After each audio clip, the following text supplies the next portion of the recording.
Hello foodies, ఎలా ఉన్నారు? Welcome back to Kashi Annapurna శాకాహార వంటలు. ఫస్ట్ టైం నా ఛానల్ చూస్తుంటే సబ్స్క్రైబ్ చేసుకోవడం మర్చిపోకండి ఫ్రెండ్స్. ముందు ముందు హెల్తీ రెసిపీస్, వెరైటీ రెసిపీలు మీకు నేను షేర్ చేస్తాను.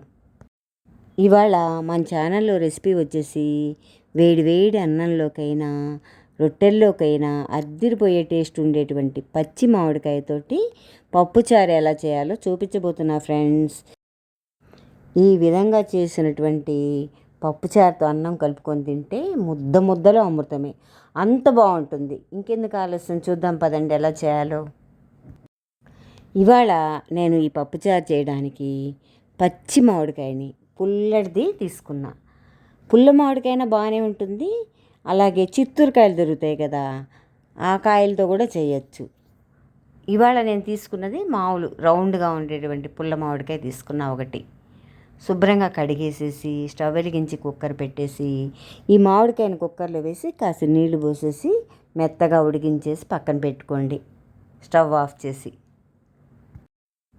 మరీ మెత్తగా కాకుండా 3 విజిల్స్ అయితే సరిపోతుంది, చెక్కు తీసేటట్టుగా వీలుగా ఈ విధంగా. తర్వాత అదే కుక్కర్లో 1 కప్పు కందిపప్పు తీసుకొని పప్పంతా శుభ్రంగా కడిగేసేసి 2-3 కప్పులు నీళ్లు పోసేసేయండి. నీళ్లు పోసేసి బాగా మెత్తగా ఉడికించేసేయండి మూత పెట్టేసేసి. పప్పు మెత్తగా ఉడికితే పప్పుచారు చాలా రుచిగా ఉంటుంది. బద్దగా ఉడికితే బాగుండదు, అందుకని బాగా మెత్తగా ఉడికించండి.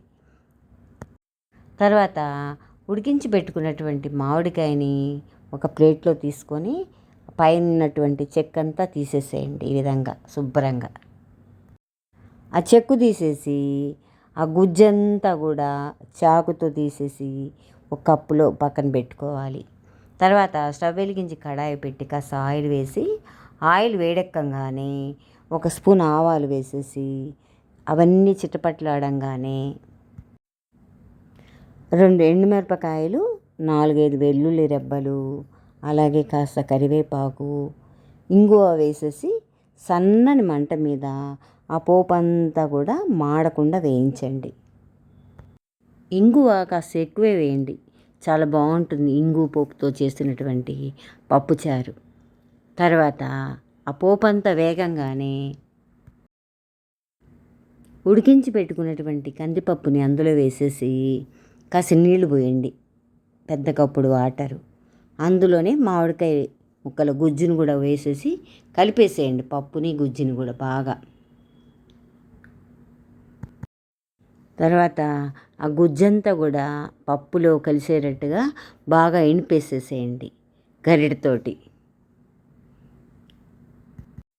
తర్వాత రుచికి తగ్గ సాల్టు, చిటికెడు పసుపు వేసేసి కలిపేసేసి అందులోని 1 స్పూనుడు మిరియాల పౌడరు వేసేసి 1/2 స్పూను మెంతి పొడి, అలాగే 1 స్పూను జీలకర్ర పౌడరు, 1 స్పూన్ ధనియా పౌడర్ వేసేసి బాగా కలిపేసేయండి.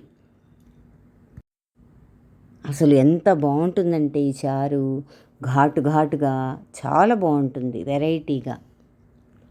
ఇందులో మీకు ఇష్టమైతే చిన్న బెల్లం ముక్క కూడా యాడ్ చేసుకోండి. నేను ఇవాళ వేశాను, దానివల్ల ఫ్లేవర్ కూడా చాలా బాగుంటుంది. మీకు ఇష్టం లేదు స్వీట్ అనుకుంటే అది స్కిప్ చేసేయచ్చు. నేనైతే ఇవాళ చిన్న ముక్క వేశాను, దానివల్ల టేస్ట్ బాగుంటుంది. తర్వాత కొంచెం రుచికి తగినట్టుగా కాశ్మీరీ చిల్లీ పౌడర్ వేసేసి బాగా కలిపేసేయండి. పప్పుచారంతా కూడా వంటింట్లో కాగుతూ ఉంటే గుమ్మని వాసన, అద్దరిపోయే వాసన వస్తుంది ఫ్రెండ్స్. ఎవరైనా మన ఇంటికి గెస్ట్లు వచ్చినప్పుడు ఈ విధంగా ట్రై చేసి చూడండి. నేనైతే ఎప్పుడు తరచూ చేస్తూనే ఉంటాను. మా ఇంటికి ఎవరైనా చుట్టాలు కానీ ఫ్రెండ్స్ కానీ వచ్చినప్పుడు వాళ్ళు కడుపు నిండా తిని నన్ను మెచ్చుకుంటూ ఉంటే పడిన కష్టమంతా మర్చిపోతా. చాలా ఇష్టం ఫ్రెండ్స్ కడుపు నిండుగా అతిథులకు వండి పెట్టడం అంటే. ఇలా రెడీ అయినటువంటి మామిడికాయ పప్పుచారుని ఒక బౌల్లో సర్వ్ చేసుకోండి, అంతే. ఎంతో రుచికరమైన మామిడికాయ పప్పుచారు రెడీ. ఈ రెసిపీ మీకు నచ్చినట్లయితే please like, share and subscribe my channel. Thank you friends, నా వీడియో ఫుల్గా వాచ్ చేసినందుకు.